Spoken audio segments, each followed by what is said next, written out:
There was some school of thought after being thrust into the mix late in the year as the third starting quarterback for the Ohio State Buckeyes at the tail end of the 2014 season, and then coming on and playing somewhat well at that big moment with the weakness of that draft class last year behind Winston and Mariota, that maybe Cardale Jones should have went ahead and just declared for the 2015 NFL Draft. Yes, there wasn't a lot of film on him, and yes, everybody knew that he had the physical tools in some areas, but he was going to need a lot of work and development. And in theory, maybe another year of college would do him some good. But there was maybe that argument of sometimes you have to strike while the iron is hot. And maybe the best thing that could happen is teams have limited amount of film on you, so as a result, they may be more inclined, not less inclined, to gamble on you high because of the weakness of that class after Winston and Mariota, and because of some of the things you did in the Big Ten championship game and then in the college football playoff in 2014. Well, Cardale Jones decided to return back to Ohio State for the 2015 season as a redshirt junior, starting off the season as the starting quarterback, and the results are very mixed and honestly not that particularly good. He got benched at the midway point of the season approximately for J.T. Barrett, and that team never really regretted that decision or looked back from it. And I don't know that Cardale Jones really helped his draft stock, frankly, by going back to Ohio State in 2015, and if anything, may have potentially hurt it. Now, he may still get drafted higher than some other guys in this class, than probably he should, but in 2015, he may have been a second-round pick. I would be surprised if he is a second-round pick in 2016. Now, when evaluating Cardale Jones, it is tough because in general, there is still not a lot of film of him as a starting quarterback. He's made a handful or so worth of starts over the past two seasons. So you get brief glimpses and screenshots of what he could be or what areas he struggles in. It's hard to paint an entire picture with him. But here's what I saw on film in terms of things that I like. Obviously, size. 6'4", 6'5", 250 pounds. He's built like a Mack truck. I mean, this is a big man. I mean, he's as big as some of the edge rushers and defensive ends that he would see in linebackers at the NFL level. So you don't worry about him being able to hold up physically. He's also a pretty good athlete for that size as well. He can pick up yardage with his feet. He's naturally mobile. He's a guy that can throw on the run. He's athletic enough to do so, extend plays with his feet as a passer and as a runner. Also really, really good arm strength in terms of pure natural arm strength. The strongest arm in the 2016 NFL Draft. I don't think there's any question about that. I also like his throwing motion.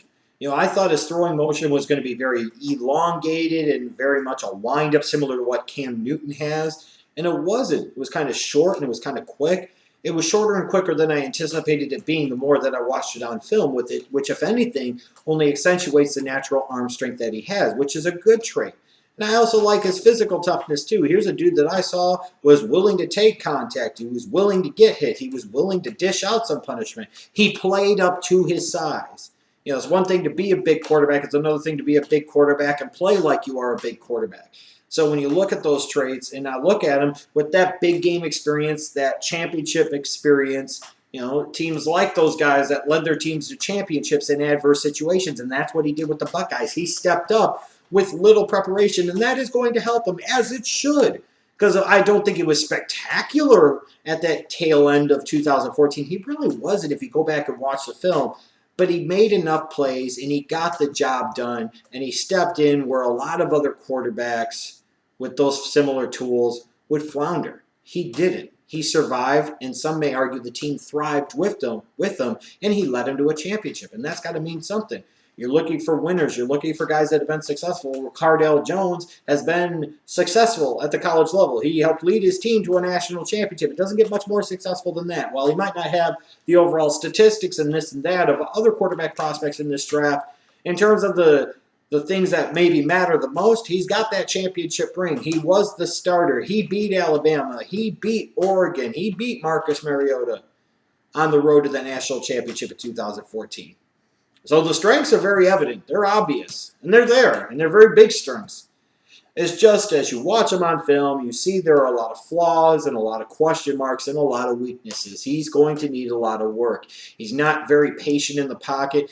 Part of that I think was the system they played at Ohio State. It was a lot of one read and throw or run. So if the first read wasn't open quickly, he wasn't going to sit there and go through his progressions. He was going to sit there and make a quick decision and sit there and take off with the ball. There were times where if he would have sat put in the pocket a little bit longer, maybe he could have made more plays happen as a passer, and the offense at Ohio State wouldn't have struggled as much with him as a starting quarterback in 2015. In terms of his mental approach to the game, I don't think his field vision is very good. In part, again, I don't just blame him for that. Part of that, I think, is the Ohio State system. And it's a lot of one read and block onto that primary target. It's one read and it's run. That is Urban Meyer's system, and that's what it is. Decision making. Even with the one read and run system, decision making. Sometimes he ran the ball too quickly where he could have stayed in the pocket a little bit longer. Sometimes he threw the ball into tight throwing windows, into double coverage that he just didn't need to. And part of that, again, can come from inexperience. Sometimes his footwork, I think, leaves a little bit to question. When you talk about guys that play in the spread system, there's always going to be that natural question about whether or not they can play under center, and that is obviously going to be a concern with Cardale Jones. Also, the fact that he's coming from an Urban Meyer system, and those guys tend to not translate very well to the NFL level overall as starting quarterbacks, or big-time starting quarterbacks at that. You got to look at, too, his overall accuracy. I don't think his accuracy is all that great. His ball placement isn't all that good. Maybe it's something you can work out, but sometimes guys just have a natural feel for it, and sometimes they don't. And sometimes that arm strength can mask some of those deficiencies, but you got to be able to hit guys at certain points. You got to be able to hit the receiver where you need to. And he needs a lot of work when it comes to accuracy and ball placement. Again, you're talking about a guy with a lack of overall experience, less than a dozen games of starting experience at the college level. How high of a pick are you willing to invest in a guy with that lack of experience with all these flaws in his game? And I also look at Cardale Jones, too, and just kind of observing him from the outside. You wonder about his maturity level, and you wonder about his attitude, if sometimes his attentions are in the right place. And this could be a generational type of thing. It doesn't mean that he's a bad dude. I'm not saying that in any stretch of the imagination. What I'm talking about, though, is that when teams are looking at potentially crowning a dude as a quarterback of the future, trying to invest a lot in him as a franchise to try and make him their long-term starting quarterback, it seemed like to me he maybe didn't have the best influences around him, that maybe sometimes he was saying things that he shouldn't be saying. Just sometimes, he was put in a tough situation in 2015. He kind of put himself into that situation by coming back and then not playing that well. But I wonder if he's really a good fit to lead a locker room. And there were just things about him. Sometimes it's hard to describe. You just kind of get it.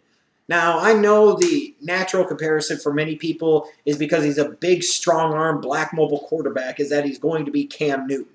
And they look at him. And sure, there are some similarities there and some of the same questions.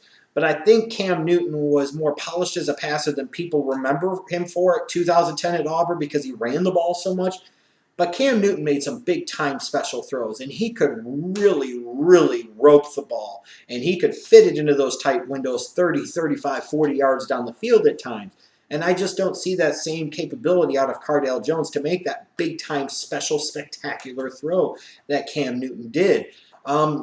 When I look at him, if anything, he reminds me more of Jamarcus Russell, a guy with the physical tools in great abundance, but plenty of flaws in his game as a passer, and then questions about mentality and maturity and attitude. Is that the type of guy that you really want to hand the keys of the organization to? The upside is there, and there's no disputing that. But there's a lot of downside there, too. Now, fortunately for Cardale Jones, he's not going to get the pressures that come along with what Jamarcus Russell had to face with being the #1 overall pick of the Oakland Raiders in the 2007 draft.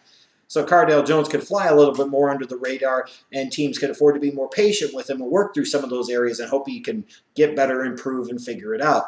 To me, when I look at Cardale Jones, there is upside there. I don't know if the upside is as great as some people have made it out to be. I don't. But there is some upside there. I don't know if he will ever develop into a long-term NFL starting quarterback or not. Because, again, we're talking about a guy, you've got to work on his football IQ, his field vision, his decision-making, his accuracy, developing him into more of a pocket passer. This is not one or two things you have to work on with this young man. You've got to work on a lot of different areas with him. It is going to take a lot of work. And it could take 3 to 4 years before you can start to really see the fruits of that labor. And part of my concern with that is, as important as the quarterback position is at the NFL level, a lot of these teams idiotically only carry 2 quarterbacks on their roster. How could you only carry 2 quarterbacks on your roster and maybe 1 on your practice squad for the most important position in the National Football League? The best ideal situation for a Cardale Jones to go into would be a situation where initially he comes in and he is the number 3 quarterback. He is a scout team guy. You've got a proven established veteran as a starter. Maybe you've got a proven established number 2 behind him, guys that can teach him how to be a professional, guys that can help him work on the mental aspects and the football awareness and intelligence portion of the game and film study and so on and so forth, and get him into an infrastructure, into a situation where he gets coached up. He can work with a guy that's really good at getting the most out of quarterbacks, and then maybe in 3 years you've got something. But to me, I think Cardale Jones could potentially be a little bit overdrafted here. A team may take him somewhere in like round 3, but I think that's a bit crazy based off of the film reality, who he is as a prospect now, and how much work there is to go for him to get to his full potential. And even if he got to his full potential, just really is his ceiling and just how high is his potential? I look at Cardale Jones as a 5th-round talent in this draft. I think he's a guy that could, in theory, develop into a starting quarterback. But 1, I wonder how long it's going to take to get there. And 2, I wonder if any NFL team is ever going to demonstrate enough patience to work with him for a long enough period of time for him to actually get to that realization and actually become that. I'm just not sold that that's going to happen.